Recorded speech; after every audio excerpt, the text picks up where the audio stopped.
today, a judge has denied bond for the man accused of killing an Atlanta rapper during his first court appearance, and deputies say his mother helped them in the investigation. Fox 5's Mark Teichner has more from Rockdale County on how this arrest unfolded. The sheriff here in Rockdale County is crediting Jones's own mother with making sure that he was taken into custody safely. Do we feel strongly that he's our man? Rockdale deputies hauled Jamichael Jones to jail. The 33-year-old Atlanta man is accused of killing rapper Trouble, whose real name was Mariel Orr. The sheriff's office had been looking for Jones ever since the weekend shooting took place. Monday night, that search brought them to the suspect's mother's house, during which Jones called her. Mother turned the son on to one of my sergeants, who began to talk to him and convince Mr. Jones to turn himself in. Jones told deputies he'd meet them near Southern Regional Medical Center in Clayton County. While they waited for him to arrive, both the mother and deputies remained in contact with him. During the overnight hours, Jones surrendered peacefully. His mother was a huge resource in helping us apprehend him. Nobody wakes up in the morning wanting a bad outcome. The sheriff says Jones hasn't shown any signs of remorse, but does appear fearful. He credits the hard work of the men and women within the Rockdale County Sheriff's Office for making the bust within 48 hours of the murder taking place. And we've accomplished what we need to accomplish, is to get someone off the street for committing a crime such as this. The sheriff says Jones didn't know Trouble. In fact, he says that it appears he had some kind of domestic-related situation with the woman that the rapper was visiting. Reporting from Rockdale County, I'm Mark Teichner, Fox 5 News. Now, news of the rapper's death is starting to sink in for fans. 25-year-old Malcolm Clarence says he's listened to Trouble since he was 13 years old, but it's the man behind the music he admires for doing so much for the community. He was actually a real, genuine soul, you know what I mean? He gave back to the community, actually played a big role in the community. We had just detailed his car maybe 2 weeks ago, you know what I mean? So I didn't think my last time seeing him, giving him a dap up in the hug would be my last time physically seeing him, you know. Family members tell us they will hold a candlelight vigil. R.I.P. Trouble. Y'all hear that update there, guys. It's coffee. Hit them buttons. Hit the comments. Let's talk. But that sounds like an episode of First 48 as you're hearing that report. Right? Like, comment, guys. Do you agree? You know what I mean? Detectives are tracking down leads and whatnot, trying to track down this suspect that they like for this murder, and they end up getting in touch with the family member, in this case his mother, who helps them, you know, apprehend her son. She probably didn't want him getting any more ish or get killed himself or something to that effect. Comment if you guys agree. But at the end of that report, where they were speaking about what was going on at the time Trouble was killed, you know, we already knew he was in his vehicle. He was visiting a woman. Comment, y'all, for real. I really want to hear from everyone on this. You know, we've all been theorizing and trying to figure out, did she still have a dude? Was he an ex? Was he lurking around the building? You know what I mean? Were they together? And you know, he snuck in her phone and seen some ish he wasn't happy about. But the way they described it, what they say, some kind of domestic situation, it just sounds confusing. Like, was this dude just stalking this chick? You know what I mean? Was this like a guy that she just had relations with at one point in time, and you know, he wanted it to be something else? Or I don't know. Did he just pay her bills and she wanted to keep it like that? And in his head, he considered it to be more, I don't know. I want to know what y'all think. But we see here rapper Kia Shine tapped in and commented. Let me know what you guys think about this comment he came with, where he stated, I don't understand how you end the life of another man over one vagina, and now you will be in jail for life and have no box, right?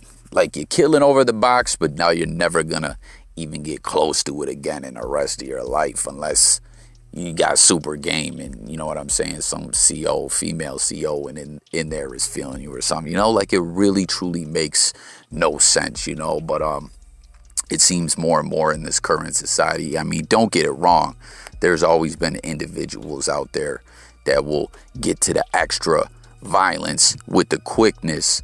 But it just really seems to me, in the current state of affairs in this world, that people are just out of touch with reality. Comment and let me know if y'all agree. It just feels like people feel like they're playing a video game and not living life. Like, real talk, it's quite scary. He also threw up a caption and said, "That vagina was trouble, literally.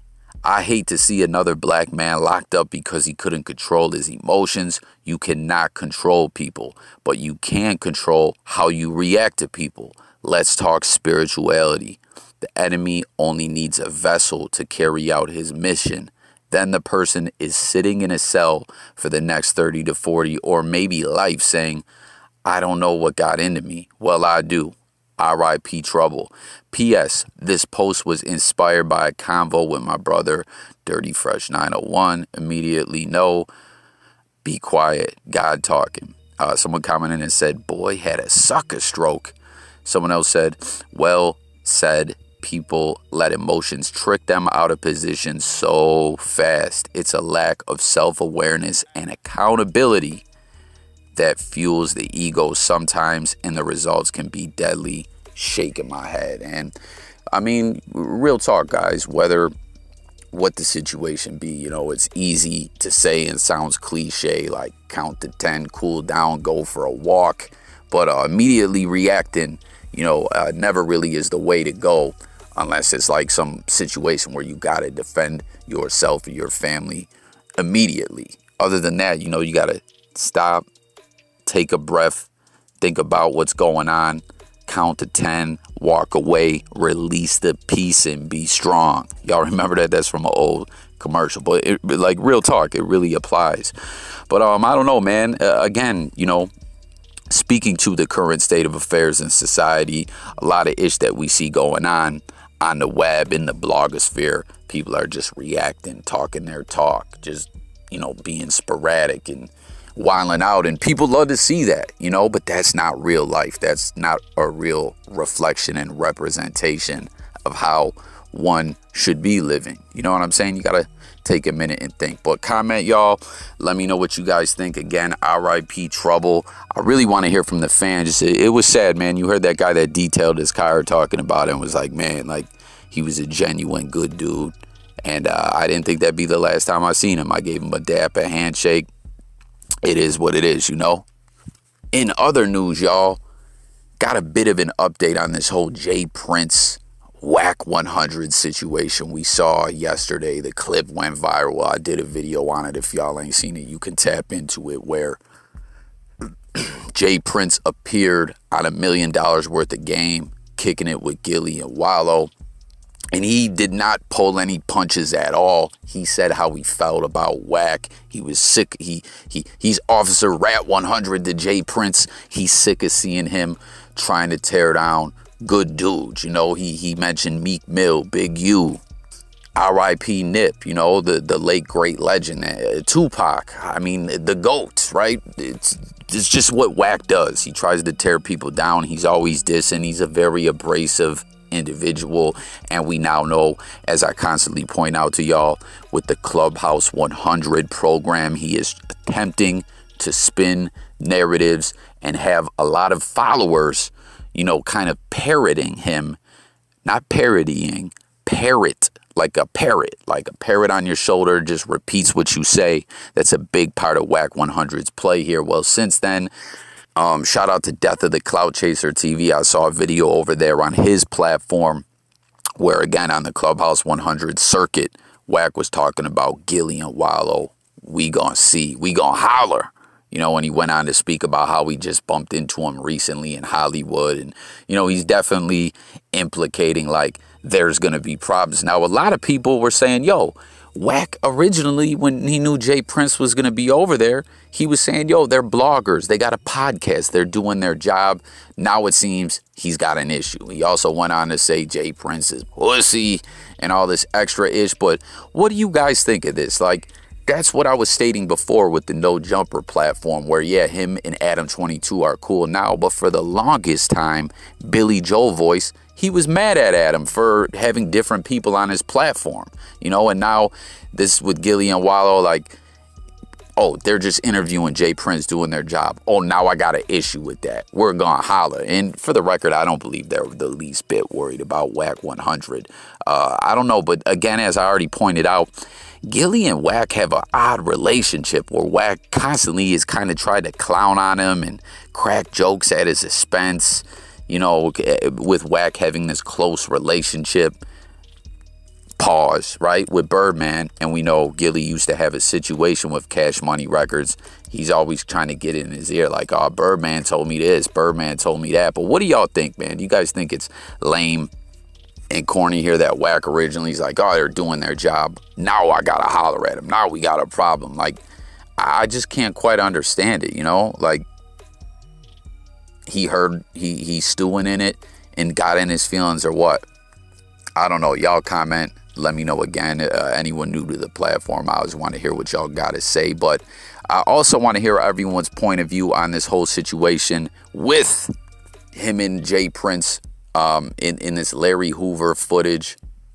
What is everyone's thoughts on that? You know, Jay Prince continues to point out that he believes, you know, this Larry Hoover footage is important for him to have, and trying to, on his quest to try to free Larry Hoover. WACK saying, "Fluck out of here. That's a lost cause. You ain't gonna free him." You know, a lot of people are debating about this First Step Act, if Larry Hoover can touch down.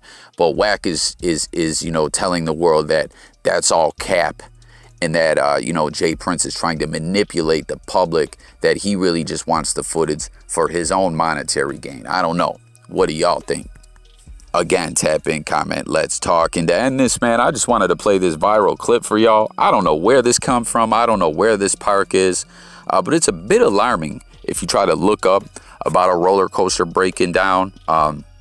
You know, this kind of stuff is hitting the news more. Again, RIP to that young man who lost his life in Icon Park in Florida. Very, very sad situation. It was crazy. Y'all remember there was some girl out there capping, trying to front like she was related to the dude, opening up GoFundMe's and ish. Like, that's foul, right?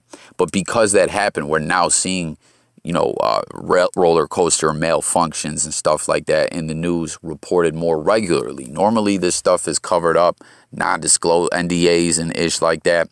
But you know, if you attempt to try to dive in and find more about this, you'll see that it happens a lot more than we think, y'all. Real talk. Sub to the channel. I'm out of here. Thanks for watching. It's Coffee. Stay tuned for more content, music, news, sports, and more. I'm out of here, guys. Peace.